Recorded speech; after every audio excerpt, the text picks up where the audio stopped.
પ્રકાશનું પર્વ દિવાળી આવે એટલે સનાતન હિન્દુ સંસ્કૃતિ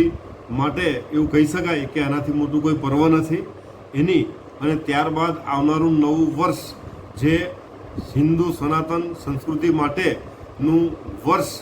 મારો સનાતની એકલા વડોદરા જિલ્લામાં નહીં, ગુજરાતમાં નહીં, મારા દેશમાં સાથે સાથે દુનિયામાં જ્યાં છે એ તમામને મારા તરફથી દિવાળી તેમજ આવનારા નવા વર્ષની અઢળક અનહદ શુભકામનાઓ. આવનારું નવું વર્ષ તમામ માટે સુખદાયક,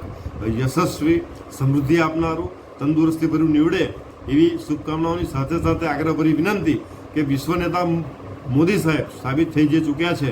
તેઓ આવનારા વર્ષોની અંદર ચોક્કસપણે જે દેશ માટે કામ કરી રહ્યા છે એના આપણે બધા ચાલક બળ બનીએ અને ભારત એ વિશ્વગુરુ ચોક્કસ બનવાનું છે એના આપણે બધા જ વિનમ્રપણે ગર્વ સાથે ચાલક બળ બની અને એ દિશામાં પ્રયત્ન કરીએ એવી આપ બધાને વિનંતી. સાથે સાથે ફરી એકવાર અઢળક અનહદ શુભકામનાઓ.